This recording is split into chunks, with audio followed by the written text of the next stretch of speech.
Hi guys, so I'm going to read World's Finest Comics number 3. So this is the first appearance of Scarecrow. I'm just going to read the Superman and Batman stories.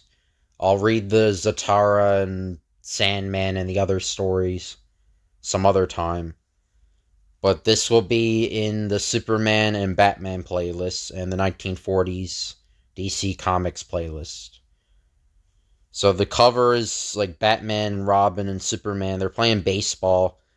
For some reason, in the covers of before the 1950s, when Superman and Batman actually crossed over, they wouldn't actually cross over in these stories, these World's Finest stories, which is a bit strange. Like all the Superman and Batman stories were separate, but they cross over a bit in the covers. They'd interact with the covers a bit. The World's Finest Comics. Superman by Jerry Siegel and Joe Shuster. Most foul of all crimes is deliberate mass murder. When it comes to the attention of the amazing man of tomorrow, that a series of railroad accidents are far from accidental, he determines to bring the vandals to justice. Once again, Man of Steel and the forces of evil clash in stirring combat. The Benton Express and a freight train collide, head-on in a disastrous crash. Newsflash! An express train and a freight train have collided on the outskirts of Metropolis. Cover that! At once. But no sooner does Clark leave the newspaper office then he steps into an alley and swiftly strips off his outer garments. This calls for speed, and that means Superman. A moment later, the man of tomorrow is streaking past autos on the road at a pace that makes them appear to stand still. Perhaps I'll be able to be of help. This is the worst wreck I've seen in years. There are dozens of people trapped in the wreck. We'll never get them out alive. Huh? Where did you come from? Never mind about that. Quick! In which car are the wreck victims trapped? In there, but... That's all I want to know. Easily, Superman flips aside the cars that pin down the one which contains the trapped passengers. Just look at him. I am. And I still don't believe my eyes. Superman swings the passenger car completely free from the others. There! Your strength is beyond all belief, but the exits are crumpled, and the passengers are still trapped in there. Can you do anything about that? Just watch me. Seizing the side of the car, Superman rips the solid steel apart with his bare hands.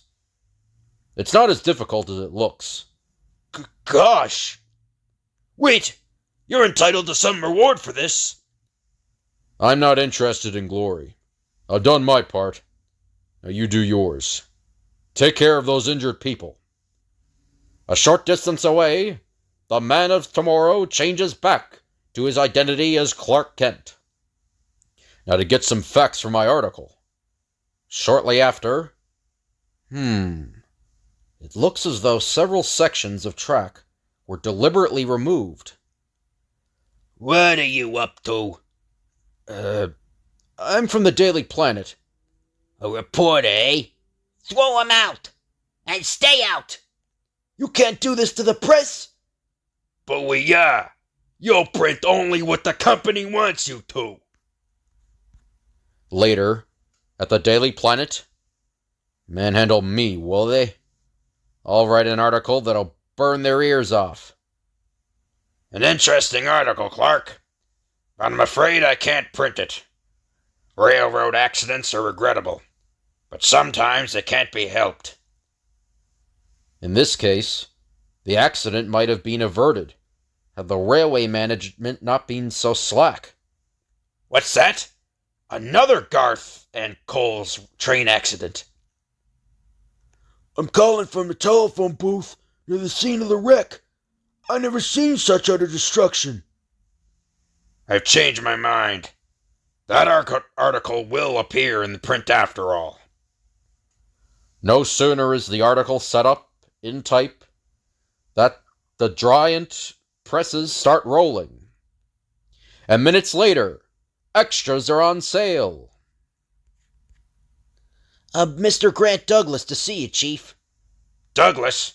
He's the attorney for the Garth and Coles Railroad. This ought to prove interesting. I demand a retraction. And if you print any more such articles, there will be serious consequences. I'll print whatever I wish. Do you realize the result of that damaging article? Garth and Coles' stock has fallen rapidly in value, and it's all your fault. You forget, Mr. Douglas, that if the railway management were to take more safety precautions, there would be no need for such articles. After Douglas departs, well, White, what are your instructions now? Disregard that lawyer's threats. The more articles you produce on the subject, and the juicier they are, the better. Minutes later, Clark changes to Superman atop the planet building. I'd like some more information concerning this case, and Grant Douglas may be able to supply it. Through the sky hurtles the figure of the Man of Steel, keeping in sight the attorney's car far below. He's entering the railway company's offices. Now for an earful. Within the office, a meeting of the railroad's board of directors is in session. These wrecks will ruin us. But the publicity is even worse. Any luck, Douglas? Not much. President Atkinson makes an announcement. Gentlemen, investigation has revealed that those wrecks were anything but accidental. They were accomplished by deliberate sabotage. What? Notify the police! Meet Sparky Waters, a very capable private detective who I've hired to track down the culprits. Hiya, gents. I'm hot on the trail already, see? Just sit back and stop worrying. I'll have those crooks nabbed in no time. Sounds admirable, if he keeps his word. Later, as Sparky Waters drives, a great leap launches Superman down toward his auto. I'd enjoy a chat with Sparky. And swoops beneath it. Next moment, he springs skyward, the auto held overhead. Hope Waters isn't too frightened. Hey! What goes on? Superman, what's the idea? I thought this would be a good spot for us to talk in privacy. I'd like to volunteer my assistance. Have you uncovered any clues? What I learned makes me believe that the Butch Fletcher mob is behind these wrecks. Thanks. I'll pay Butch a visit. Hey! How am I gonna get my car down off of here? Minutes later, the Man of Steel alights outside the Fletcher mob hideout. A little X-ray vision and super-sensitive hearing wouldn't be amiss at this moment. What the Man of Tomorrow witnesses... A few more minutes, and there'll be another wreck. At the rate we're going, it won't be long before Garth and Coles won't be worth a cent. I've heard enough. It's Superman! Quickly racing from the room, the thugs slam the door shut behind them. Can't escape me that easily. Next moment, a deadly gas pours into the room. Gas! Everything going blank. After the room is cleared of gas, the gangsters enter again. He's out. Just as we planned. What? You're wide awake. Ever hear of someone playing possum? A second later, the criminals catapult hither and yawn as though struck by a human tornado. Mercy! You had no mercy for the train crash victims. How did you know I was coming? You'll learn nothing from me. I'd better, or this gas goes on, and you go out. Don't do it. I'll talk. Sparky Waters telephoned us to warning. We get our orders from him. He's the only one who knows who the big boss is. What's the next scheduled act of destruction? The Grand Span Bridge. It's been fixed so that when the Limited crosses, it'll collapse. Leaving the thugs helplessly tied, Superman leaps off and away. Gotta reach the bridge before the Limited gets there. And well he should, for the foundations of the bridge have been seriously damaged. Within the speeding train, passengers are totally unaware of the doom that lies ahead. On races the Limited, now only a short distance from the Grand Span. Down plummets Superman, beside the foot of the bridge. The Limited, about to cross the bridge! Whirling, the Man of Steel pits his tremendous strength against the Grand Span's tottering foundations. Keeping this structure from falling is going to be no cinch. As the Limited chugs along the bridge, the great structure sways dangerously.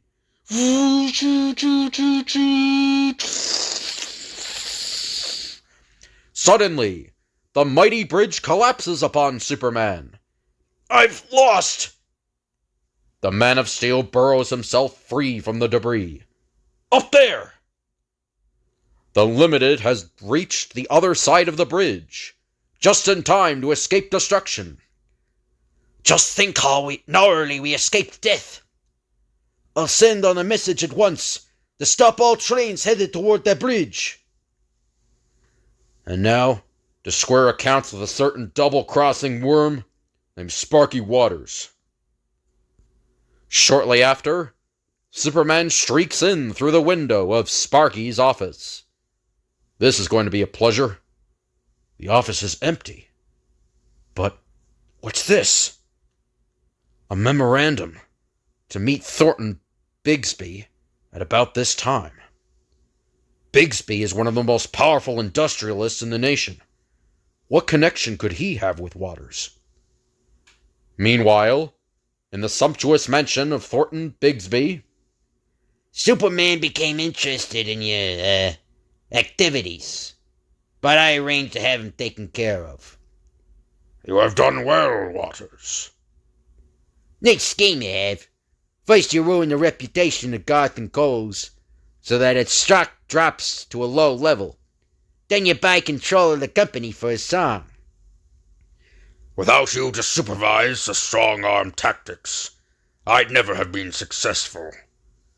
But now that your usefulness is done, and because you are the only man living who can connect me with the railway sabotage, you must die.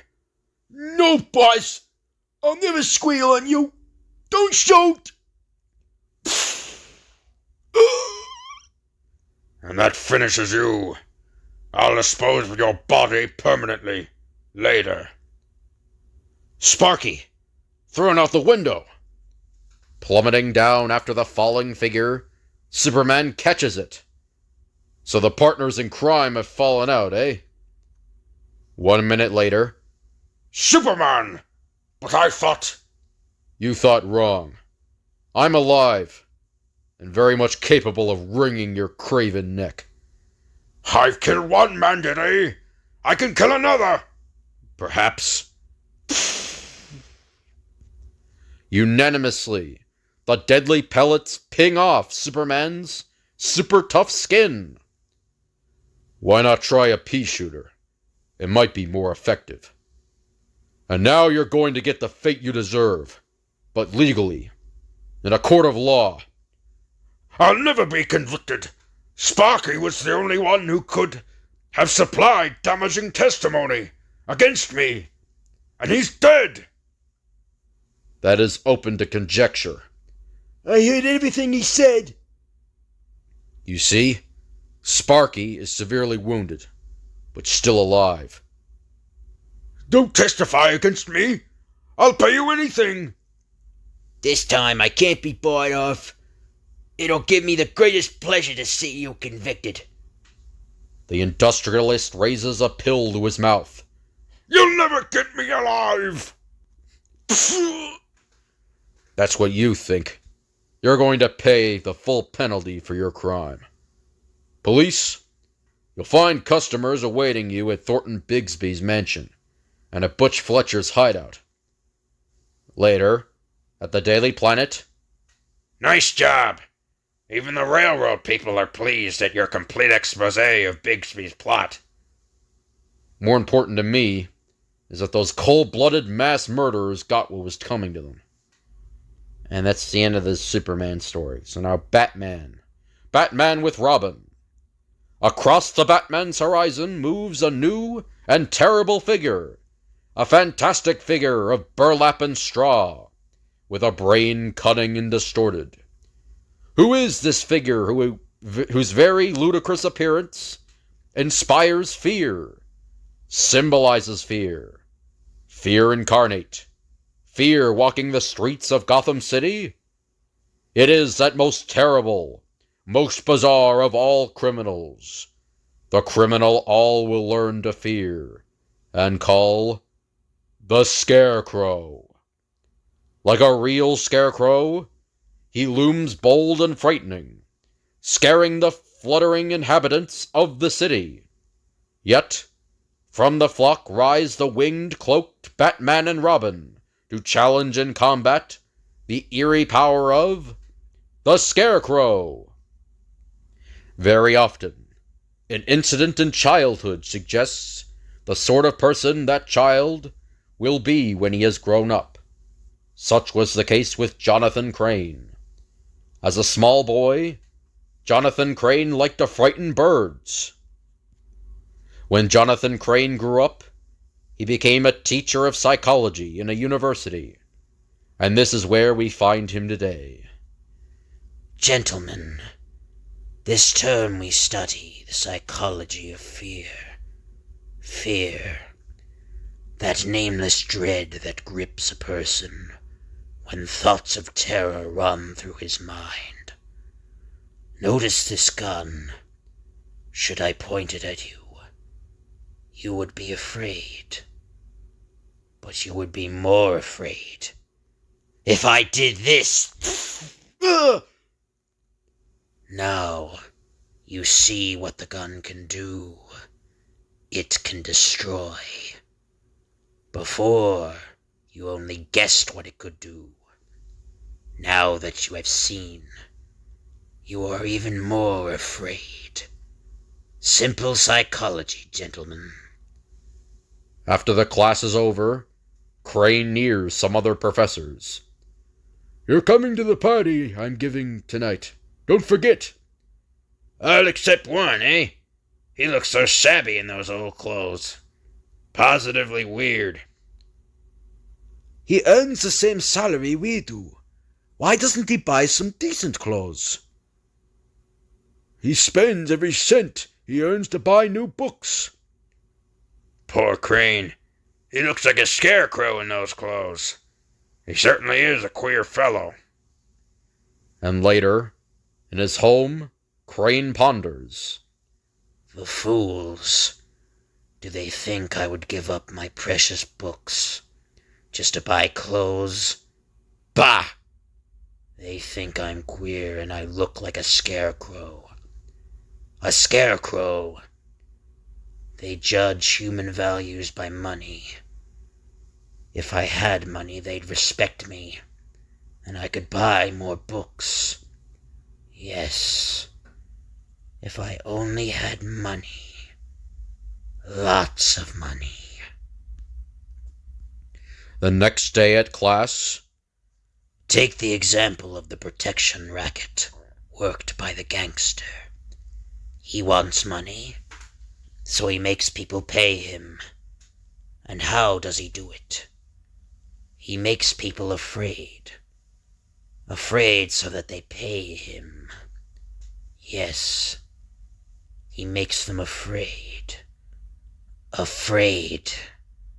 And he gets money. Lots of money. Because people are afraid of him. In his home, Crane's distorted brain begins thinking along fantastic lines, along criminal lines. So I look like a scarecrow. That will be my symbol. A symbol of poverty and fear combined. The perfect symbol. The Scarecrow. 3 nights later, in the home of a certain businessman. What? Straws? Yes, my friend. Straws. It is my sign. Who? What are you? I'm the Scarecrow. I've come to sell you my services. You are Frank Kendrick. Your business partner is suing you because you stole some money from the business you two own. For a certain sum of money, I will scare your partner so that he will be afraid to prosecute you. He will drop the suit. Do you want to buy my services? I suppose so. Why not, if you can stop my partner? That very night, I am the Scarecrow. You are Frank Kendrick's business partner. I've come to tell you, you must withdraw your suit against him. Who? The next time we meet, it will be your heart, unless you withdraw the suit. You have been warned by the Scarecrow. You shot me! the Batman and Robin dart lightly across the rooftops. Did you hear it? Yes, a shot. Something's up. It came from over there. What is it? Looks like a walking scarecrow. Come on, Robin. With the lightness of trained athletes, the duo swing to the nearby building. Down the fire escape they race in pursuit of the Scarecrow. Come on, Robin. That fellow's fast on his feet. Zing! Abruptly, a bullet screams past the Batman's head and smacks into the brick behind him. Uh-oh. He spotted us. Only one thing left to do. Hi, pal. Pleasant dreams. Slug the Batman, will you? Take that. And with queer grasshopper leaps, the Scarecrow disappears into the black night. Are you all right? Just a bit woozy. That was quite a clout. Uh-oh. Sirens. Somebody heard that shot and phoned the police. It says, businessman shot by Scarecrow. Walking Scarecrow warns Kendrick. And Frank Kendrick says, Do you deny hiring this Scarecrow to frighten Harold into dropping his lawsuit? Of course I do. Can I help it if this Scarecrow person takes an interest in my affairs? You know we can't arrest you without proof. Come on, boys. I don't like the aroma in this place. Smells like a skunk is loose here. and that very night, as Paul Harold reads, gunfire crashes through his room. The Scarecrow warns only once. And when the police arrive, Harold, murdered. And look at this I found. Straw, the Scarecrow left his calling card. and Frank Kendrick has a visitor. You killed him. I just heard it on the radio. What difference does it make? He refused to withdraw his lawsuit against you. Now he'll never sue you. Professor Jonathan Crane is called in the president's office. We have decided to relieve you of your professorship here. Your teachings are entirely too fanatical, such as your shooting a gun off in class. We feel... Bah! Who cares what you feel? I have money now. I don't need you anymore. And that night in his room, Crane ponders. They fired me. Who wanted to be a dull teacher anyway? Now I can have money. More money. And now, the ensuing days tell of the beginning of a great crime master, of the beginning of days of terror. The Scarecrow strikes again, and again. Bruce Wayne meets an old friend, the president of the college. Hello, Martin. How are you? What's new? Nothing much. We people of college usually lead a fairly unexciting life. This Scarecrow, Crane, as we call him, waved a large roll of bills under my nose. Scarecrow. I wonder. And spends all his money on ancient books, you say? And at that very moment, the Scarecrow pays another call on a prospective client. You, Scarecrow! Yes, and you are Richard Dodge, owner of a failing department store, being put out of business by a rival. Something I can remedy, if you're interested. I can scare away customers. I'll start a reign of terror that will drive them away. And into my store? It's a bit unethical, of course, but it's the old law of the survival of the fittest. Yes, yes. The next day, Scarecrow! Ah! Stupid pack, pushing crowds against each other like frightened animals. Help! Scarecrow! the bursting of the smoke bomb is a signal for panic. And in the Wayne apartment, Scarecrow. Crane. Could it be a coincidence? Calling all cars! Calling all cars! The Fenton's department store! The Scarecrow is starting riot there! Come on, Robin. We have no time to lose. Right! An instant later, the Batmobile darts through the city streets.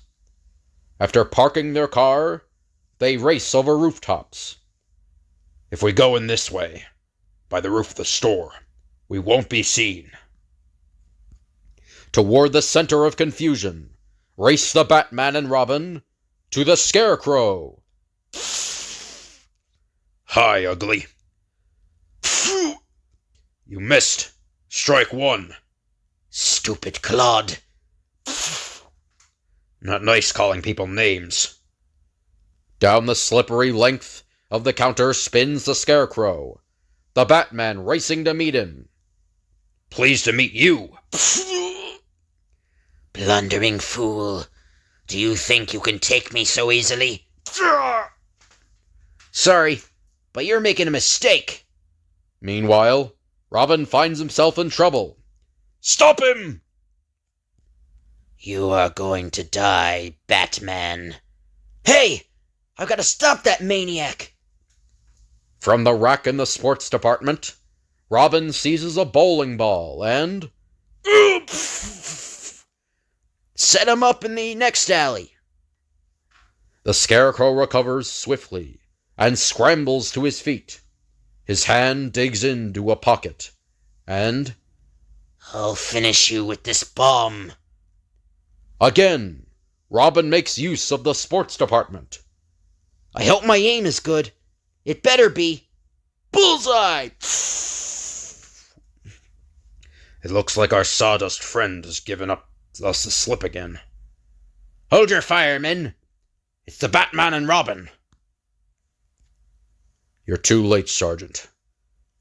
Anybody know if he stole anything? Yes, he took 2 books from the rare book department. Later that night, So he stole the rare books. That ties in very neatly with a man called Scarecrow Crane. Leave your mask on. What do you want? I beg your pardon. May I use your phone to call the garage? My car broke down. Ah, rare books. Quite a nice collection, too. You must have spent a fortune on these. That's none of your business. You asked for a phone, there it is. Use it and get out. But once outside, the unwelcome visitor removes his disguise. Think he's our man? I'm positive. Tomorrow I'm going to call on Dodge, the department store owner. I'll bet he hired the Scarecrow to start that riot in Fenton's store. The moron.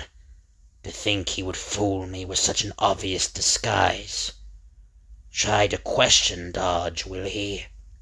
He'll find Dodge dead first. It's time for the Scarecrow to walk again.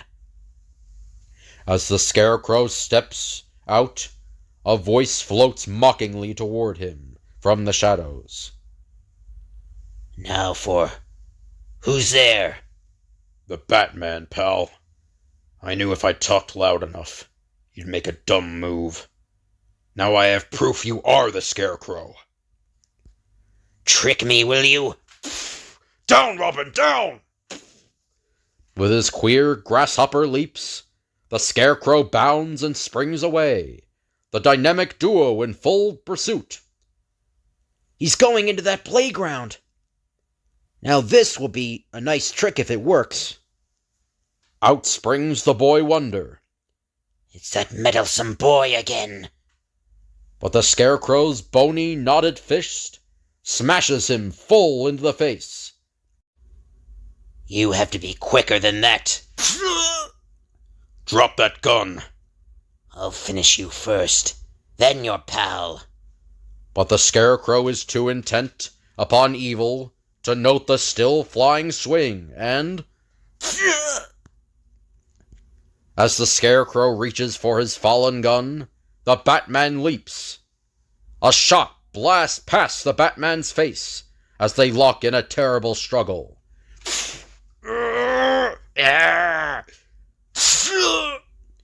You'll find I'm as good as fighting as you are, Batman. Once again, the Scarecrow stoops for his fallen gun when Robin enters the fray. Hold that position. Nice timing, kid. Wow, is he really out at last? I don't know. He certainly gave me the fight of my career. But from now on, the only fighting he'll do is in a prison cell. And so, the infamous short-lived career of the Scarecrow comes to an end at last. The stupid fools actually think they're going to keep me here. Will the Scarecrow return? Only time, only inscrutable time, can tell. And that's the end, and it's signed by Bob Kane here. I hope you guys enjoyed the video. If you could like, comment, and subscribe, that'd be appreciated. If you have any requests you want me to do, just let me know in the comments, and I'll tell you when I can do the request. Thank you all for watching, and I'll see you guys later.